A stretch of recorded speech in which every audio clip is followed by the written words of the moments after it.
भाग 7. वैशंपायन पुढे सांगतात की हे होत असताना तिचे शूरवीर पती त्यांच्या शिकारी घेऊन परतत होते. ते वाटेत एके ठिकाणी एकत्र भेटतात. त्या घनदाट अरण्यात असंख्य हिंस्त्र पशु वावरत होते. त्यांच्या ओरडण्याने ते जंगल दुमदुमत होते.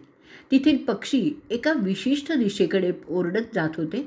ते पाहून युधिष्ठिर इतर भावांना सांगतो, ह्या पक्ष्यांच्या हालचालीवरून असं वाटतंय की ह्या जंगलात काही पापशक्तींचा प्रवेश झालेला आहे आणि काहीतरी अघटित घटना घडत आहे. कदाचित त्याचा संबंध आपल्याशीही असू शकतो, म्हणून आपण लवकरात लवकर आपल्या आश्रमाकडे निघूयात. त्याप्रमाणे ते त्यांच्या शिकारी घेऊन त्यांच्या आश्रमाकडे निघतात. तो पुढे त्यांना सांगतो की त्याला विचित्र बेचैनी वाटते आहे, जसं काही कोणी आपल्याकडे, आपल्या आश्रमाकडे आपल्याला बोलवत आहेत. कदाचित कृष्णा आपल्याला हाक मारत असावी. हे कम्यक वन मला भकास झाल्यासारखं वाटतंय, जसं समुद्र पाण्याशिवाय, गरुड सापाशिवाय असं वाटतं. तेव्हा आपण लवकरात लवकर आपल्या घरी पोचू.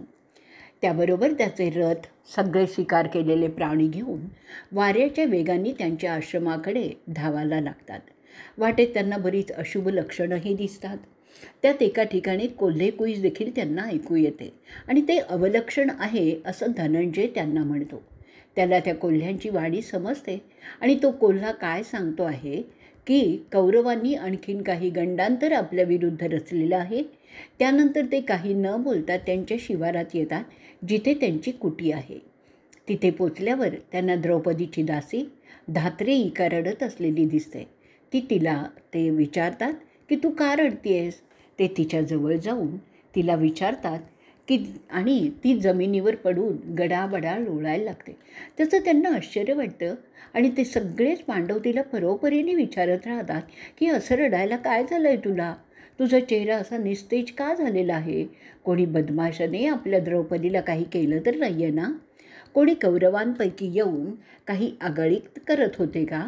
आमच्या सोन्यासारख्या बायकोला कोणी काही केलं आहे का?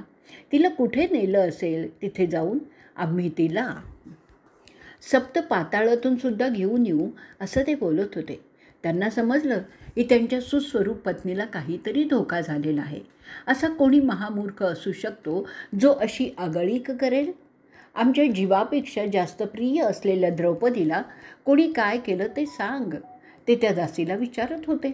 आम्हाला समजत नाही असं कोण असू शकतात जे असं धाडस करू शकतात. कृपया रडणं थांबव आणि आम्हाला काय प्रकार झालेला आहे ते त्वरित सांगून टाक. आम्ही तिला आजच्या आज परत आपल्या घरी घेऊन येऊ आणि आम्ही सगळे पुन्हा एकत्र असू. धात्रेयिका तिचे डोळे पुसत सांगते की ते ज्या ठिकाणी ते घडलेलं आहे त्या पांडवांच्या जाण्यानंतर सौवीराचा राजा जयद्रथ बळजबरीने तिला घेऊन गेला. त्याप्रसंगी द्रौपदी आणि त्यांच्यात जे संभाषण झालेलं आहे ते सगळं धात्रेयिका सविस्तरपणे निवेदन करते. त्या संवादात तो जयद्रथ पांडवांचा कसा अपमान करतो ते सुद्धा ती त्यांना सांगते.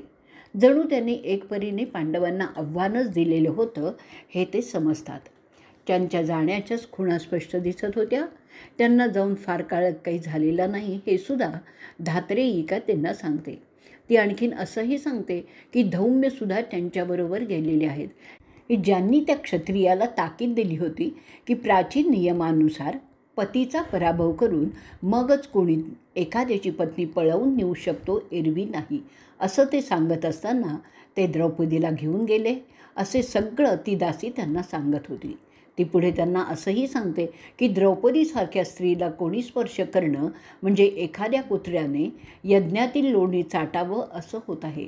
ते ऐकल्यावर संतापलेले पांडव तिला ताकीद देतात की धात्रेयिके, तू फार चांगली सेविका आहेस. तू असे विचारसुद्धा मनात आणू नकोस.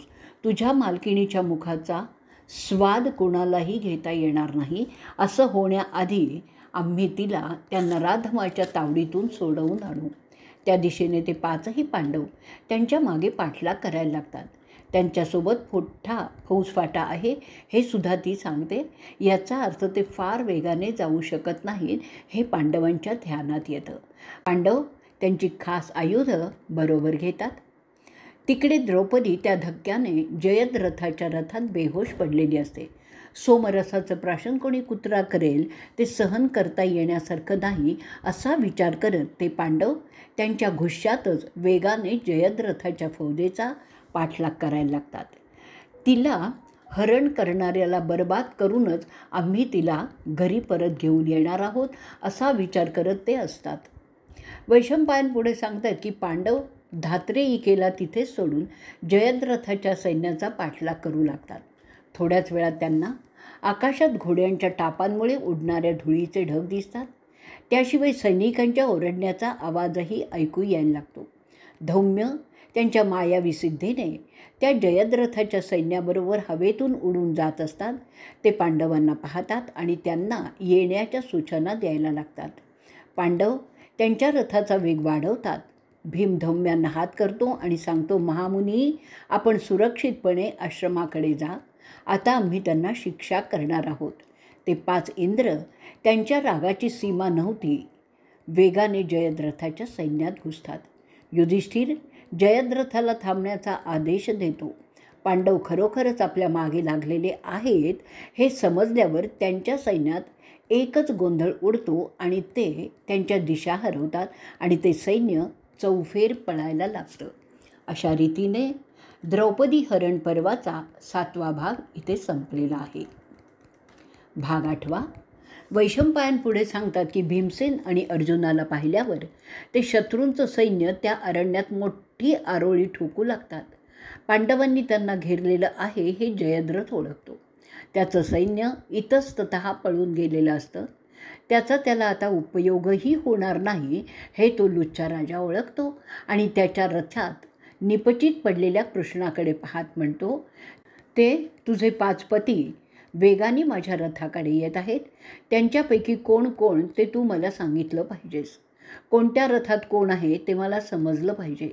द्रौपदी त्याला म्हणते, अरे मूर्खा, एवढा मोठा गुन्हा केल्यानंतर तुला ते कोण आहेत हे समजून तरी काय उपयोग आहे. आता तर तुझा अंतिम काळ समीप आलेला आहे, म्हणून मी तुझी इच्छा पूर्ण करते. असं बोलून ती कोणत्या रथात कोणता नवरा उभा आहे ते सांगायला लागते. अशा रीतीने तुला माझ्या हरणकर्त्याला ती माहिती देते, कारण तसा रिवाजसुद्धा आहे.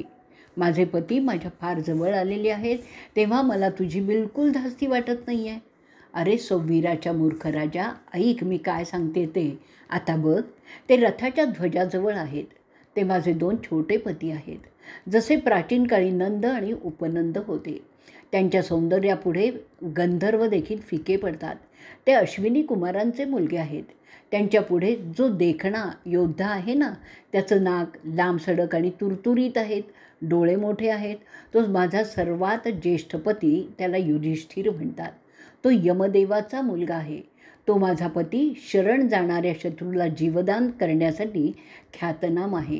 म्हणून अरे मूर्खा, आत्ताच तुझी आयुध खाली टाकून तू त्याला शरण गेलास तर तुला जीवदानही मिळेल आणि लढलास तर नाहक मरशील.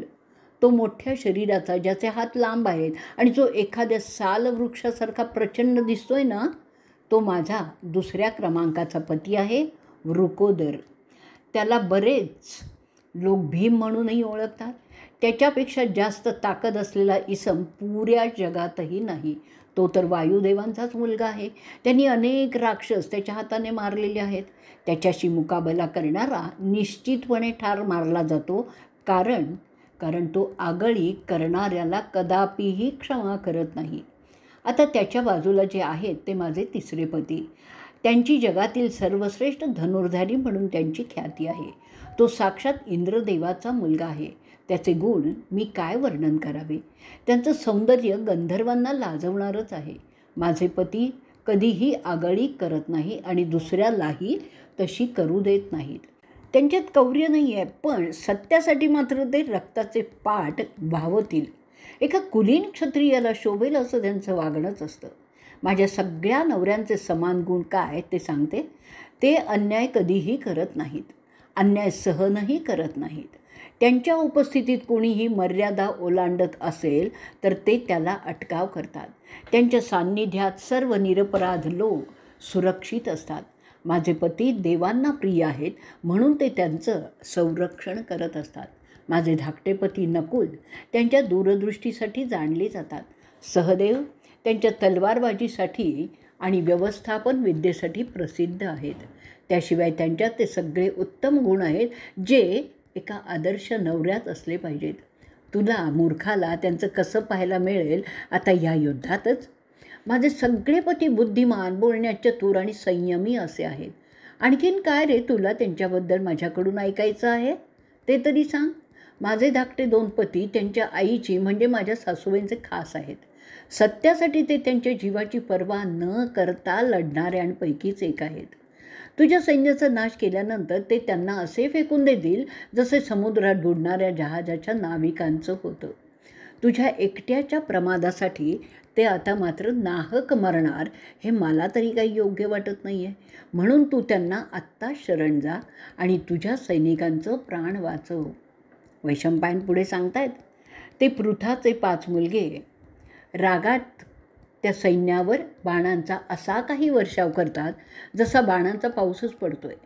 त्या माराला ते सैनिक तोंड न देता अरण्याच्या घनदाट झाडीत आश्रय शोधत असताना ते पांडव जयद्रथाच्या दिशेने चाल करतात.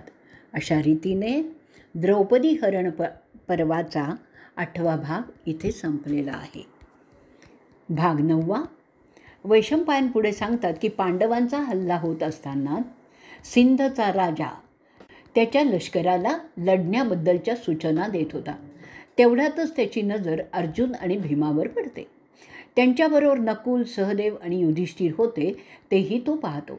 त्यांना जवळ येताना पाहून ते सैनिक जोराने युद्धाच्या आरोळ्या ठोकायला लागतात. सिवी, सौवीर आणि सिंधू या देशांचे लढवय्ये त्या संतापलेल्या असल्यामुळे भयंकर दिसणाऱ्या पांडवांना पाहून घाबरलेले असतात. कारण त्या सैनिकांना माहीत असतं की त्यांच्या राजाने आगळी केलेली आहे, म्हणून त्यांच्या लढण्यात नैतिकतेचं बळ नसतं. परंतु राजाच्या आज्ञेपुढे त्यांचं काय चालणार. भीमाच्या हातात सैक्य लोहापासून बनवलेली गदा होती. त्यावर सोन्याचा मुलामा केलेला होता. तो सिंधच्या राजाकडे वेगाने सरकतो आणि त्याच वेळी कोटिकख्यच्या फौजा त्याच्या रथाने भीमाला वेढा देतात. त्यांनी भीमाला सिंधच्या राजापासून वेगळं ठेवण्याचा प्रयत्न करण्यास सुरुवात केली. शत्रूच्या विविध शस्त्रांच्या माराला झेलत भीम त्यांच्याशी मुकाबला करत होता. भीम त्याच्या गदेच्या प्रहाराने एक मोठा हत्ती आणि त्याचा माहूल आणि त्यांच्याबरोबर असलेले 14 सैनिक ठार मारतो. ते जयद्रथाला संरक्षण देत होते तेच मारले गेले होते. अर्जुन त्याच्या बाणांच्या वर्षावाने सौवीराचे शेकडो सैनिक घायाळ करतो. तो सुद्धा जयद्रथाच्या रथाकडे सरकत असतो. ते होत असताना युधिष्ठिर काही 100 सैनिक मारतो. इतर सैन्य त्या रणांगणातून दूर गेलेलं होतं पांडवांच्या भयाने, कारण त्यांना माहीत होतं की त्या युद्धात सौवीर राजा पराभूत होणार आहे. ते त्यांचा जीव जास्त प्यारा समजून त्या निरर्थक समरापासून दूर राहणं जास्त शहाणपणाचं आहे हे समजून होते. नकुल त्याच्या रथातून उडी मारून खाली उतरतो आणि तिथे असलेल्या पाईक सैन्यावर हल्ला करतो. पाईक म्हणजे पायदळ. सहदेव त्याच्या रथातूनच त्याचे परत फिरणारे भाले फेकून मारायला लागतो. त्यात कित्येक हत्ती जायबंद होतात. त्या हत्तींवर बसलेले योद्धे झाडावरून पानच कशी पडतात ना तसे पडत होते. त्रिगर्तचा राजा त्याच्या रथातून युधिष्ठिराचे 4ही घोडे बाणाने घायाळ करतो. युधिष्ठिर त्याला जवळ येत आहे असं हेरतो आणि त्याला बाणाने मारतो.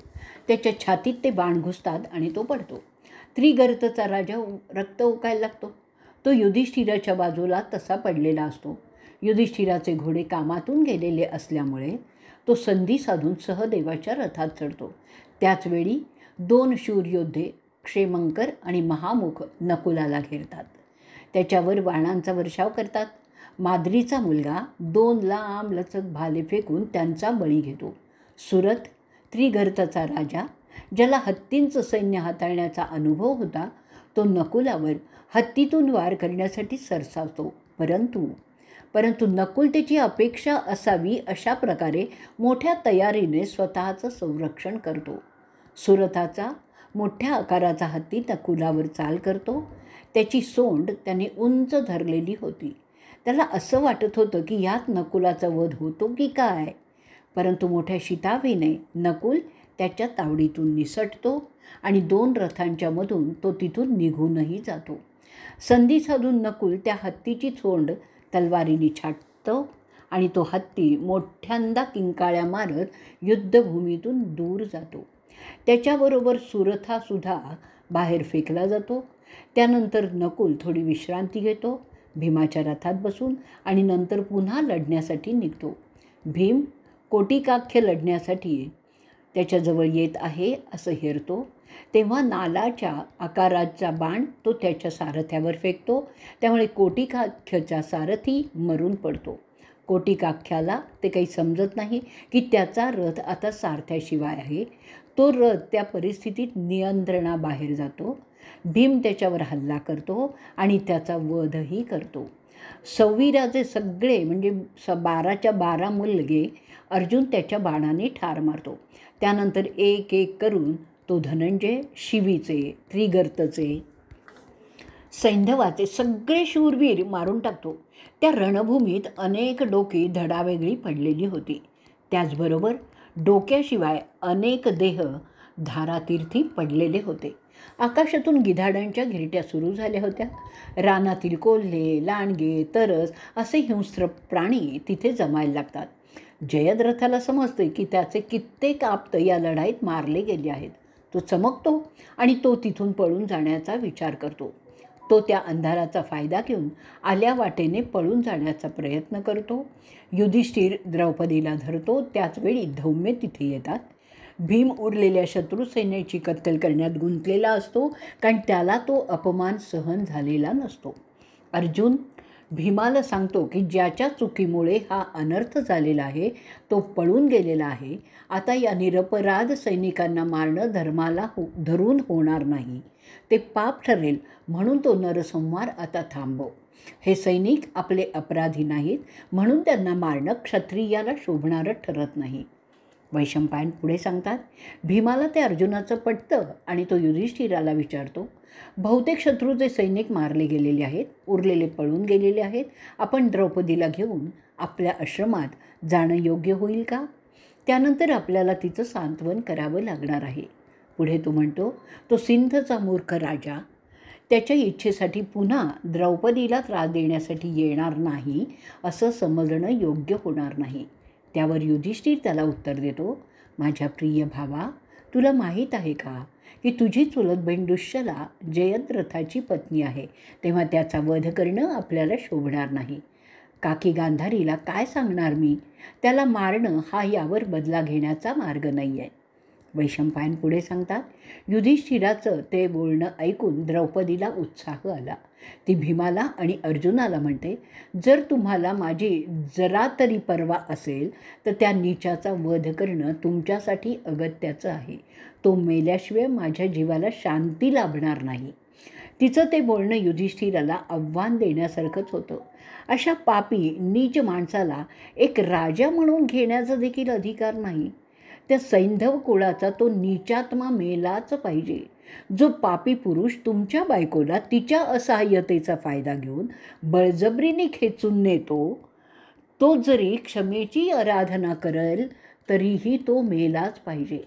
ते तिचं क्रोधाचं बोलणं त्या दोघा भावांना पटतं आणि ते जयद्रथाच्या शोधात निघतात. युधिष्ठिर मात्र द्रौपदीला आणि धौम्यांना घेऊन नकुल आणि सहदेवांच्या बरोबर त्यांच्या आश्रमात जातो. तो त्यांच्या आश्रमात ते शिरतात. ते पाहतात की ऋषी मार्कंडेय त्यांच्या शिष्यगणांना घेऊन तिथे आधीच उपस्थित होते. तिथे उपस्थित असलेले ब्राह्मण द्रौपदीवर आलेल्या प्रसंगामुळे फार चिंतित झालेले होते. युधिष्ठिर मात्र संयमाने त्यांच्यात आपल्या 2 भावासह जाऊन बसतात. द्रौपदीला पळणाऱ्यांचा पराभव करून ते परत आलेले पाहून तो ब्रह्मवृंद आनंदित होतो. तिकडे भीम आणि अर्जुन शत्रूंचा पाठलाग करत जात असतात. त्यांचा अंदाज असतो की जयद्रथ चांगला 2 कोस इतका पुढे गेलेला आहे. अर्जुन त्याच्या दैवी आयुधांच्या मदतीने तितक्या अंतरावर असलेल्या जयद्रथाच्या रथाचे 2 घोडे मारून टाकतो. त्यासाठी तो खास मंतरलेले बाण वापरतो, जे लक्ष्याचा वेध घेण्यासाठीच असतात. घोडे मेल्यामुळे जयद्रथ कावराबावरा झालेला तिथे असताना पांडव द्वय तिथे पोचतात, म्हणजे अर्जुन आणि भीम. आपले दोनही घोडे मेल्यामुळे तो आता एका विचित्र परिस्थितीत तिथे उभा आहे असं त्यांना दिसतो. धनंजयाला येताना तो पाहतो आणि अंधाराचा फायदा घेऊन तो त्या वनात कुठेतरी पळून जातो. ज्या मार्गाने तो त्या अरण्यात आला होता त्याच मार्गाने तो तिथून पळून जाण्याचा प्रयत्न करत असतो. घाबरलेला जयद्रथ अर्जुन पाहतो. त्याला जोराने ओरडून तो म्हणतो, अरे तुला थोडी तरी शरम आहे का? एका असहाय्य आणि तुझ्या पत्नीची नातलग असलेल्या बाईला तू अशा रीतीने पळवून देण्याचा प्रयत्न करतोसच कसा? असा पळून जाऊ नकोस. आम्ही तुला असं सोडणारच नाही, म्हणून बऱ्या बोलाने मागे वळ. अशा रीतीने मी तुला पळून जाऊ देणार नाही. त्या रणात तुझ्या योद्ध्यांना तसंच आमच्या ताब्यात सोडून तू जातोस काय? तो तसं बोलत असताना सिंधचा राजा मागे वळत नाही आणि तसाच तो पुढे पळत राहतो. भीम त्याच्यावर झडप घालतो, त्याला पकडतो आणि तो त्याला कंठस्नान घालणार होता, परंतु धनंजय त्याला तसं करू देत नाही. अशा रीतीने द्रौपदी हरण पर्वाचा 9वा भाग इथे संपलेला आहे. भाग 10. वैशंपायन पुढे सांगत असतात की त्या 2 भावांना त्याच्याजवळ येताना पाहिल्यानंतर जयद्रथ पळायला लागतो. भीमापुढे तो फार जाऊ शकतच नाही. वृकोदर त्याला त्याच्या झिंज्या पकडून उचलतो आणि जमिनीवर जोराने आदळतो. त्या मारामुळे तो बेशुद्ध होतो. जसा तो शुद्धीवर येतो तो कणायला लागतो. तो उठण्याचा प्रयत्न करतो. ते पाहून भीम त्याच्या डोक्यावर लाथ मारतो. तो पुन्हा खाली कोसळतो. त्यानंतर भीम त्याच्या छाताडावर त्याचा गुडघा दाबण्यास सुरुवात करतो. त्यामुळे तो मेला असता त्या दाबामुळे जयद्रथ पुन्हा बेशुद्ध होतो. त्यावेळी अर्जुन भीमाला थांबवतो आणि त्याला आठवण करून देतो की आपण युधिष्ठिराच्या आज्ञेत राहायचं आहे. हा राजा त्यांच्या चुलत बहिणीचा नवरा आहे, म्हणून त्याला एक वेळ जीवनदान द्यावं असं त्यांनी सांगितल्याचं तो त्याला सांगतो. भीम त्यानंतर त्याचा गुडघा जयद्रथाच्या छाताडावरून काढतो. जयद्रथ तसाच निश्चित पडलेला असतो. भीम धनंजयाला आठवण करून देतो की त्याने द्रौपदीला आश्वासन दिलेलं आहे की तो जयद्रथाला ठार मारून तिच्यावर झालेल्या अन्यायाचा सूड उगवेल. त्याचं काय? अर्जुन त्याला शांत करत सांगतो की द्रौपदीला तो समजून सांगेल, ती त्याची जबाबदारी असेल. भीमाला त्याच्या मोठ्या भावाचा कचखाऊपणा अजिबात आवडत नाही आणि तो संतापाने बोलतो की आपला भाऊ नेहमीच दुर्जनांना त्याच्या भेकडपणाने मदत करत असतो. तो नेहमीच त्याचा मोठा असल्याचा गैरफायदा घेत मला अडवत असतो. त्यात तू त्याला मदत करत असतो. तुम्ही दोघीही स्वतःला काय माझ्यापेक्षा जास्त शहाणे समजता का? यावेळी मी ते सहन करणार नाही. त्याने माझ्या पत्नीचा घोर अपमान केलेला आहे. त्याबद्दल मी त्याला शासन करणार आहे. चांगुलपणाचा जर दुर्जन फायदा उठवत असतील तर तो चांगुलपणासुद्धा दुर्गुण ठरतो. हे नीतिशास्त्राचं तत्त्व तुम्ही दोघं नेहमी नजर अंदाज करत असतात. आमच्या मोठ्या भावाला सत्पात्र आणि अपात्र यातील फरक कधीच समजत नाही असं मला वाटतं. त्याच्या चांगुलपणाला सद्गुण म्हणायचं की दुर्गुण हेच मला समजत नाही. पण मी आईला दिलेल्या वचनात आहे, म्हणून हे सगळं सहन करत असतो. आईला दिलेलं वचन श्रेष्ठ का पत्नीला दिलेलं वचन श्रेष्ठ ह्याचा निर्णय घेण्यात मी आत्ता असमर्थ ठरलो आहे आणि त्या संदर्भात मी असताना तू माझ्यावर दबाव आणत आहेस.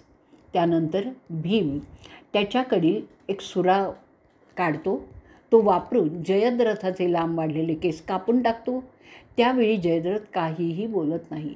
त्यानंतर भीम जयद्रथाला म्हणतो, जर अरे मूर्खा तुला जिवंत राहायचं असेल तर मी काय सांगतोय ते ऐक. भर सभेत सगळ्यांच्या पुढे तू जाहीर करशील की मी पांडवांचा दास आहे. जर असं बोलण्याचं वचन देत असशील तरच मी तुला आता सोडीन. बोल, काय करणार आहेस? असं युद्धात हरलेल्याने बोलण्याचा प्रघात आहे, तसं तुला मी करण्यास सांगतोय. त्यावर जयद्रथ तसं बोलण्याचं मान्य करतो आणि म्हणतो, तसंच मी बोलीन. जयद्रथ थरथर थरथर कापत होता. त्याचं अंग पूर्णतया चिखलाने माखलेलं होतं. त्यानंतर भीम आणि अर्जुन त्याला साखळ दंडाने बांधून त्यांच्या रथात घालतात. त्यानंतर ते त्याच्या आश्रमाकडे निघतात. त्यानंतर त्याला युधिष्ठिराच्या समोर आणलं जातं. त्याला पाहून युधिष्ठिर स्मित करतो आणि त्याला कैदेतून मुक्त करतो. त्यावेळी भीम ओरडून म्हणतो की त्याला सोडण्याचा अधिकार तुला कोणी दिला? हा वस्तुतः द्रौपदीचा अपराधही आहे. त्याला सोडण्याचा अधिकार फक्त आणि फक्त कृष्णेलाच आहे. तिथे द्रौपदी असते. तिला युधिष्ठिर म्हणतो, प्रिय कृष्णा, माझ्या मते काय उचित आहे ते सांगतो, नंतर तू त्याच्या बाबतीत जो निर्णय घेशील तो मला मान्य आहे. असं बोलल्यानंतर राजा त्याला सांगतो की ह्याने जो गुन्हा केला आहे त्याबद्दल त्याला शिक्षा करण्याचा मुख्य अधिकार दुश्शलाचा म्हणजे आपल्या बहिणीचा आहे, म्हणजे त्याच्या बायकोचा आहे. जर आपण त्याला मारलं तर तो तिच्यावर अन्याय होईल. त्याचप्रमाणे ह्या तोंडाने तो त्याच्या सासूला तोंडही दाखवू शकणार नाही. तो जिवंत राहिला तरच ती शिक्षा त्याला भोगावी लागेल. म्हणून तूर्त तरी त्याला सोडणं हे शहाणपणाचं ठरतं, कारण जिवंतपणी त्याला त्याची पत्नी जगू देणार नाही. ही खरी शिक्षा त्याला होईल ते माझ्या मते जास्त श्रेयस्कर ठरतं. त्याशिवाय ह्याला शासन आपण करणार आहोतच. जेव्हा हा त्याच्या साळ्यांच्या म्हणजे मेहुण्यांच्या बाजूने आपल्याशी त्या भविष्यात होणाऱ्या युद्धात उभा राहणारच आहे, तेव्हा वृकोदर त्याला ती शिक्षा करणारच आहे. शिक्षा त्याला होणारच आहे, परंतु थोड्या सवडीने ती देण्यात अनेक गोष्टी साध्य होणार आहेत. गुन्हेगार शिक्षेशिवाय राहणारच नाही, परंतु ती आत्ताच घाईनी देण्याने इतर बाबी अपुऱ्या राहतात. म्हणून मी त्याला तूर्त सोडण्याचा आदेश दिलेला आहे. आता सांग, तुला काय करावंसं वाटतंय ते? त्यावर द्रौपदीसह सगळ्यांनाच तो युक्तिवाद योग्य वाटतो. तिथे असलेले ब्राह्मणही त्याला अनुमोदन करतात आणि द्रौपदीलासुद्धा ते योग्य वाटतं. म्हणून ती भीमाकडे त्याचं काय ते पाहण्यासाठी सूचकपणे पाहते. वृकोदराला देखील तो युक्तिवाद पटतो आणि नंतर तो कृष्णाला त्याचं अनुमोदन दर्शवतो. त्यानंतर द्रौपदी सांगते की आपण जे उचित समजता त्याप्रमाणेच व्हावं. त्यानंतर जयद्रथ जेमतेम ते सुद्धा अर्जुनाच्या आधाराने उभा होता. त्याच्याकडे पाहत युधिष्ठिर त्याला सांगतो, आज तू मुक्त झालेला आहेस, परंतु चुका तू पुन्हा करशील तर तेव्हा मात्र तुला त्वरित ठार मारलं जाईल. तुला तुझ्या मेहुणीवर हात टाकताना लाज कशी वाटली नाही? मेहुणी बहीण असते हे तू कसा विसरलास? माझ्या भावाने या गुन्ह्याची तुला आठवण राहावी म्हणून तुझे केस कापले आहेत, जे क्षत्रियांची शान असते. आता तू आमचा दास झालेला आहेस, ह्याची जाणीव ठेवून पुढे काय करायचं ते ठरव. तो पराजित राजा युधिष्ठिरापुढे नतमस्तक होऊन उभा राहतो. तिथे बसलेल्या मुनींनासुद्धा तो लावून नमस्कार करतो आणि यापुढे तरी तू चांगल्या सवयी ठेवशील. परस्त्री माते समान असते असं सगळेच कुलीन क्षत्रिय समजतात. अशात तू जे केलेलं आहेस त्यामुळे तू कुलीन क्षत्रिय राहिलेला नाहीस. खरं तर तू राजा बनण्याच्या योग्यतेचाच नाही आहेस हे दाखवून दिलं आहेस. यापुढे तरी तू अशा वामकृत्यात मर्दानगी समजणं सोडून देशील अशी मी अपेक्षा करतो, युधिष्ठिर म्हणतो. आणि त्या प्रसंगानंतर पश्चात्तापाने व्यग्र झालेला तो राजा गंगा किनारी निघून जातो, जिथे ती सपाट प्रदेशात प्रथम उतरते. तिथे त्रिनेत्रच्या उमाला प्रसन्न करण्यासाठी तपस्या करण्यास तो बसतो. तो त्याच्या राज्यात जातच नाही. तिथे तो घोर तप करत बसतो. त्याच्या तपस्येने प्रसन्न झालेली उमादेवी त्याला माणसाच्या रूपात दर्शन देण्यास तयार होते. ती त्याने केलेली पूजा स्वीकारते आणि त्याने दिलेला प्रसादही भक्षण करते. ती त्याला एक आशीर्वादही देते. वैशंपायन पुढे सांगतात, अरे राजा, तो कोणता वर तिने दिला ते समजण्यासारखंच आहे. तो आशीर्वाद असा मागतो की मी युद्धात त्या 5ही पांडवांना पराभव करू शकलो पाहिजे. ते ऐकल्यानंतर शंभू त्याला सांगतात की तसा दुवा देता येत नाही, कारण ते नेहमी अजिंक्यच असणार हे विधिलिखित आहे. परंतु तुला असा वर देता येईल की तू त्यांना युद्धात अडवू शकशील. त्यांच्यातील धनंजय साक्षात नरदेव आहे, जो सदैव नारायणाबरोबर असणार हे तर विधिलिखितच आहे. ते काही बदलता येत नाही. गेल्या कल्पात त्याने बदरी क्षेत्री घोर तपस्या केलेली आहे. मी स्वतः त्याला माझी दैवी आयुधही दिलेली आहेत. इंद्राकडून त्याला वज्र मिळालेलं आहे. त्याच्याबरोबर साक्षात विष्णूच असतात, जो विश्वाचा तारण करता आहे. या कल्पाच्या अंती वडवानलाचं रूप घेऊन तो विष्णू सगळं जग जाळूनच टाकणार आहे. त्यानंतर वायुदेवाच्या मदतीने तो आकाशातून पाऊस पाडायला लागेल. त्यानंतर पुन्हा नवीन सृष्टी उत्पन्न तो करेल. त्यामध्ये राक्षस, यक्ष, पिशाच, नाग, माणूस, इतर पशु आणि पक्षी तसंच मत्स्य आदी सगळे चराचर असतील. ते सगळे एक मार्कंडेय ऋषीच पाहत असतील. जयद्रथमध्येच विचारतो, कृपया मला आपण या नव्या सृष्टीबद्दल आणखीन सांगा. तेव्हा शंभू सांगायला लागतात, दुसऱ्या एकेकाळी सर्वश्रेष्ठ भगवान जगातील चांगुलपणा वाचवण्यासाठी अवतार घेतात. त्या अवतारात ते केसरीचं मुख आणि देह मात्र मानवाचा अशा रूपात असतात. दैत्य म्हणजे दितीचा मुलगा हिरण्यकश्यपू त्याला पाहून रागवला. त्याचे डोळे लाल झालेले होते. तो काळ्या ढगांसारखा भयंकर दिसत होता. त्याच्या हातात त्रिशूळ होतं. तो भगवान विष्णूंच्या त्या अवतारावर चालून गेला. त्याबरोबर नरसिंहाच्या त्या अवताराने आकाशात उडी मारली आणि त्या दैत्यांवर तो तुटून पडला. त्याने त्याच्या पंजाच्या तीक्ष्ण धारदार नखाने त्याचं ऊर फाडून टाकलं. जनसामान्यांच्या भल्यासाठी त्याने ते केलं होतं. त्यानंतर विष्णू पुन्हा अदितीच्या पोटी जन्म घेतो, ते काश्यप्य मुनी म्हणून. हजारो वर्षांच्या शेवटी तो आणखीन एक अवतार जन्म घेतो. तो पावसातील ढगांसारखा दिसणारा बुटका अवतार होता. त्याच्या हातात ब्रह्मचारी धरतात तसा दांडा होता. एका हातात पाण्याचा कलश होता. त्याचे केस कुरळे होते. त्या केसांच्या जटा झालेल्या होत्या. देहावर व्रतबंधाचं जानवं होतं. त्याचा बांधा कणखर होता. तो तेजाने चमकत होता आणि अशा स्वरूपात तो वामन अवतार बलिराजाच्या यज्ञाला उपस्थित होतो. बलीने ब्रह्माच्या समाधानासाठी तो यज्ञ आरंभलेला होता. त्या बुटक्या ब्राह्मणाला पाहून त्याचं मोठ्या आनंदाने स्वागत करतो तो बलिराजा. बलिराजा त्याला विचारतो, आपले येणं झालं याचाच मला फार संतोष आहे. तरी आपल्याला मी काय दान करावं ते सांगा. बलिराजाच्या दानशूरतेची तर मोठी ख्याती होती. ब्राह्मण जे मागेल ते देण्याची त्याची तराई होती, तशी तयारी पण होती. त्यामुळेच तो सगळ्या ऋषीवर्गात मोठा प्रसिद्ध होता. त्याचा राज्यकारभारसुद्धा देवांना लाजवेल असा निर्दोष होता. तरी तो दितीचा मुलगा असल्यामुळे त्याच्या पुण्यप्रभावाचा इतर वाईट दैत्य गैरफायदा उठवण्याची भीती देवांना होती. म्हणून त्याचा बंदोबस्त करण्याची आवश्यकताही होती. हे सगळं लक्षात घेऊन वामन अवतारातील विष्णू त्याला म्हणतात, तथास्तु. मला फक्त माझी 3 पावलं इतकी जागा तुझ्या साम्राज्यातील तू देशील का? बली त्याच्या दानशूर स्वभावाप्रमाणे त्याला मान्यता देतो. त्याबरोबर वामन अवतारातील विष्णू त्याचा आकार वाढवतो. तो इतका की त्याच्या पहिल्या पावलात स्वर्ग, दुसऱ्या पावलात पृथ्वी, तर तिसऱ्या पावलात पाताळ तो घेतो. म्हणजे बलीचं सगळं साम्राज्य तो त्या 3 पावलात सामावतो. बली त्याच्या शब्दाचा खरा होता. तो त्याच्या सगळ्या साम्राज्यावर पाणी सोडतो आणि त्यानंतर बली वामनाला विचारतो, माझं राज्य आता तुझं झालेलं आहे, तेव्हा आता मी कुठे राहावं ते सांगावं. त्यावर सदानंद त्याला म्हणतो, अरे तू मला जिंकला आहेस म्हणून तू पाताळात राहशील, परंतु तुझी सेवा करण्यासाठी मी स्वतः तुझा द्वारपाल अशा रूपात तिथे सदैव हजर असेन.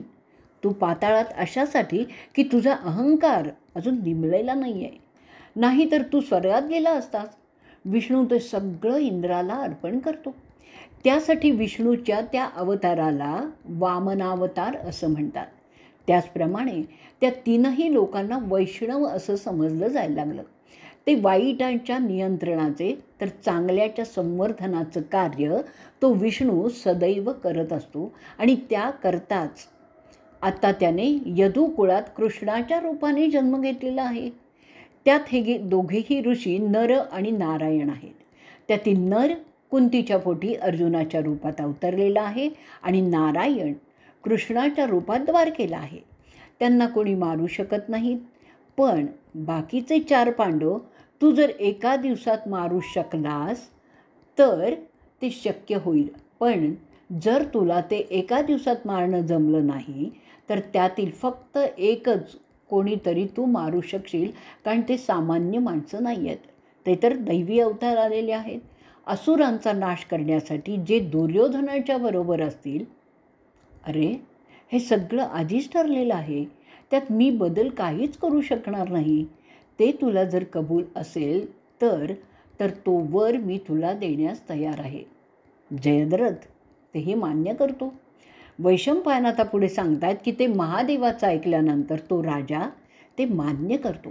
त्यानंतर महादेव, उमा आणि त्यांचे बुटके गण तिथून अंतर्धान पावतात. तो वर घेऊन जयद्रथ त्याच्या ठिकाणी निघून जातो. पांडव त्यांच्या कम्यक वनातील आश्रमात शांतपणे राहायला लागतात. अशा रीतीने द्रौपदी हरण पर्वाचा 10वा भाग इथे संपलेला आहे.